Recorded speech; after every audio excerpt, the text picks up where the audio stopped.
Today, we're going to talk about the social struggle and how to stick to your plant based goals in a non vegan world.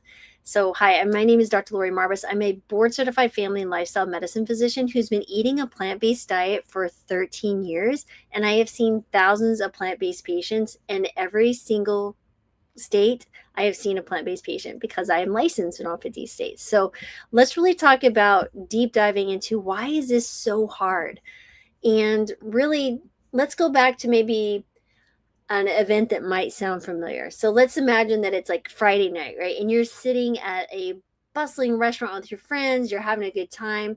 However, there's aroma of grilled meat fills the air, and the waiter approaches your table to take your order. Your friends start rattling off choices like cheeseburgers and chicken wings and pepperoni pizza. But then when it's your turn, you confidently say, "Hey, I'll have the veggie bowl with no cheese, please." And suddenly it's like quiet, right? So the choice is met with like raised eyebrows and a chuckle. And they're like, "What? No steak? No cheese? What do you even eat? What do you eat? A rabbit food?" Another might say, like, "Oh, come on, just have a little bite. It'll be okay just to have a little." I mean, and if this sounds familiar, oh man, I feel you. If you've ever felt like you're the odd one out as a plant based eater in a non vegan world, you are absolutely not alone. So, whether it's navigating the social gatherings, handling peer pressure, or finding like suitable options when you're eating out, sticking to plant based goals can really feel, I think, daunting and overwhelming, but it doesn't have to be. So you just have to have a little preparation and some confidence with a few simple strategies. You absolutely can enjoy social settings while staying true to your values. So let's explore about this.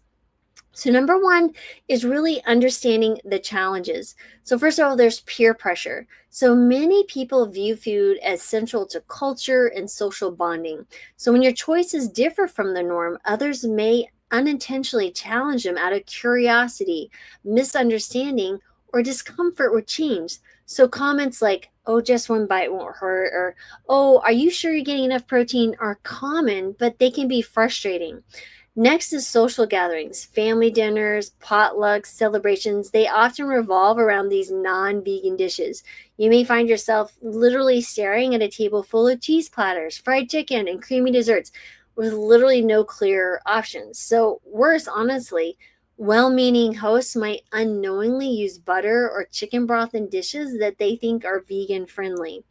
Next, let's talk about eating out. Restaurants can be a really mixed bag, right? So some offer plant based options, while others leave you kind of stuck with a plain salad or a side of fries. And then trying to explain your dietary needs to a waiter in front of your dining companions can be awkward and sometimes make you even feel more isolated. So let's talk about some of the strategies. We're going to have some proactive strategies for success. So, first of all, I would say let's try pre eating before gatherings. And one of the simplest ways to avoid going hungry is to eat a satisfying plant based meal before heading out. This takes pressure off, like needing to rely on what's available, and allows you to focus on enjoying the event. So, an example, so before attending a barbecue, have a hearty bowl of chickpea and sweet potato stew or a lentil salad. You'll feel full and less tempted to nibble on those non vegan options. Next, bring your own dish. For potlucks or family dinners, bringing a plant-based dish not only ensures you have something to eat, but also introduces others to delicious vegan options. An example could be, let's say, bringing a colorful roasted vegetable like quinoa salad, maybe a creamy cashew mac and cheese, or a decadent vegan chocolate mousse. Oh my goodness, that would be so good. Those dishes can spark curiosity and show how satisfying your plant based meals or foods can be. Next is plan ahead when eating out. This is so important. Research restaurant menus in advance to find vegan friendly options or call ahead to ask about substitutions. Many chefs are happy to accommodate dietary preferences if given heads up. So here's some ordering tips. Look for dishes that can be customized, such as burrito bowls, stir fries, or pasta. Politely ask for adjustments, such as swapping cheese for avocado or butter for olive oil. Apps like Happy Cow or websites like Yelp can really help identify vegan friendly spots near you. And I will say some of the one of the best plant-based meals I've ever had was actually at a steakhouse.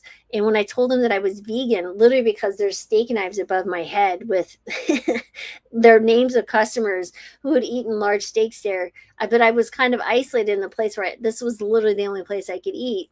They said, "Oh, we have you covered." They brought me the best like baked sweet potato and a pile full of these really flavorful steamed vegetables.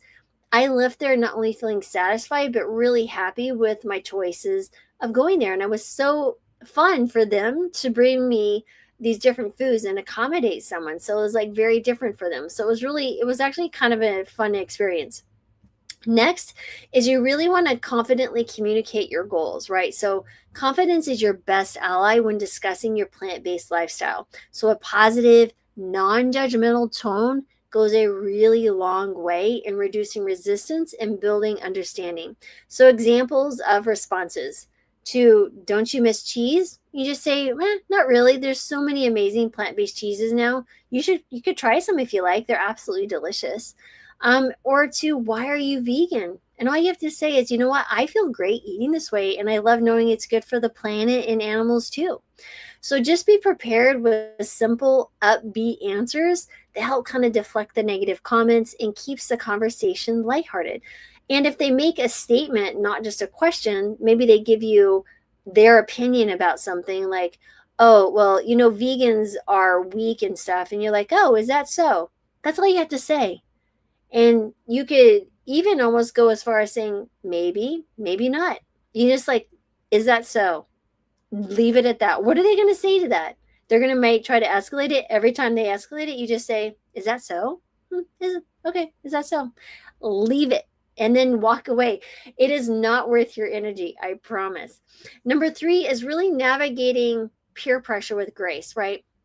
You can absolutely use humor to diffuse awkwardness. For example, humor can, just think about it, can lighten the mood and redirect the conversation without compromising your values. An example could be, "How can you live without bacon?" You could say, "I manage just fine. I've got roasted mushrooms, smoky seasonings, creativity on my side."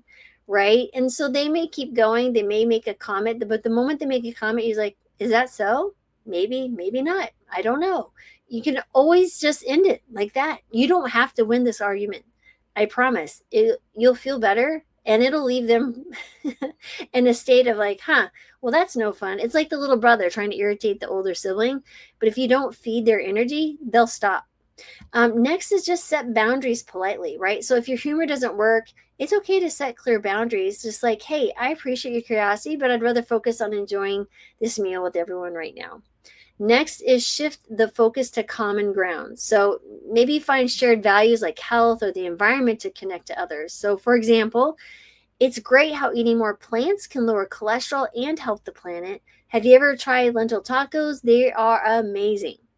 Next is tips for social gatherings. So, one, you can host your own event. Hosting lets you showcase delicious plant based dishes and control the menu. So, your friends and family might be pleasantly surprised at how satisfying vegan options can be. And you can really set the tone by saying, "You are coming. I'm going to give you a vegan smorgasbord. Take what you like. And if you don't like it, that's okay too. I'm always open to feedback." And so, example, you could create a theme like vegan comfort food night, and then try dishes like creamy cashew mac and cheese, barbecue jackfruit sliders, and chocolate avocado pudding. You don't even have to tell them what's in it unless they ask. Just say, "Try an array of foods," and then ask them to maybe even potentially bring their own vegan dish the next time. Maybe you'll even, who knows, maybe you'll have a monthly vegan theme night potluck with your non-vegan friends. I don't know, all sorts of ways you could do it. Next is really focus on connection, but not the food, right? So shift your attention from what's on the table to the people around you. That's what the food does. It brings us to the table to connect with one another. Meaningful conversation and shared laughter matter more than what's on your plate. And next is enlist support, right? So invite a supportive friend or a family member who understands your goals. Having an ally can make social situations feel less isolating. Number 5 is building confidence in your choices. You really want to celebrate small wins. So every time you navigate a tricky situation while staying true to your plant-based goals, celebrate your success. It reinforces your confidence and reminds you why you made this choice. You really stay inspired, right? So read books, watch documentaries, or follow plant-based influencers to keep your motivation high. Seeing others thrive on a plant based diet can absolutely remind you of your own why. Practice self compassion. So if you slip up, don't be hard on yourself. Progress, not perfection, right? This is your goal. So use any setbacks as opportunities to learn and grow. You're like, well, I wasn't able to eat there, so I slipped up. I ate some banana bread. I know I had egg and milk in it or whatever. What can I do next time to avoid this, right? So these are just learning opportunities. And finally, let's talk about thriving in this non-vegan world. We're going to wrap this up. Sticking to your plant-based goals in a non-vegan world can absolutely feel challenging. We understand that. But it's also an opportunity to inspire others with your commitment. So you can pre-eat, you can bring your own dishes, you can plan ahead, you can communicate your goals, you can navigate your social situations with ease now. So remember, your lifestyle choices reflect your values and your priorities. And every plant-based meal that you enjoy is a step towards better health, a healthier planet, in a kinder world. So stay true to yourself and let your example encourage others to explore the benefits of a plant-based lifestyle alongside you.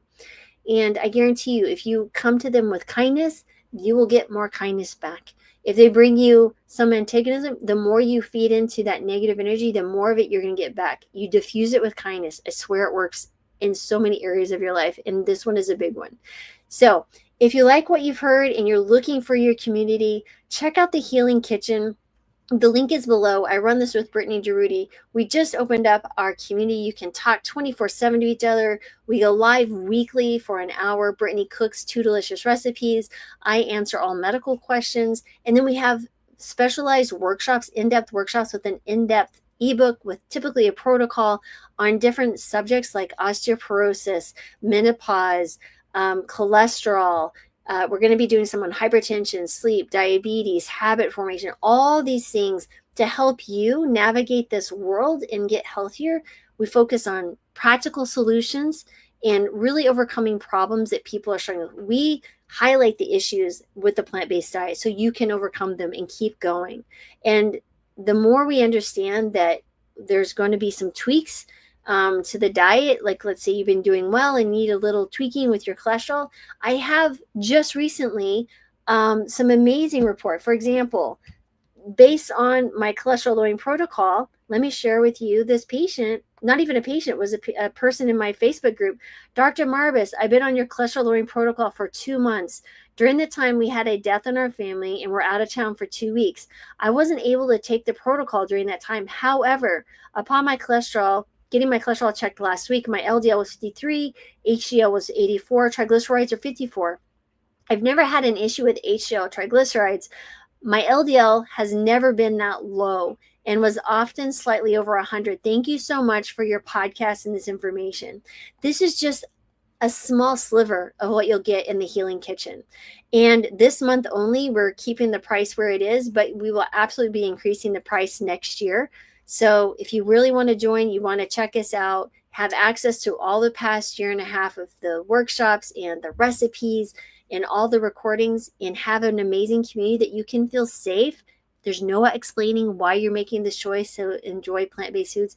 We are there for you. Check it out, the Healing Kitchen with myself, and Brittany Giroudi. And as always, I'm sending you gratitude, joy, love, kindness, and healing your way. And I will be back tomorrow, and can't wait to teach you more because I just love this so much. So thanks again for spending time with me today. You guys have a great rest of your day.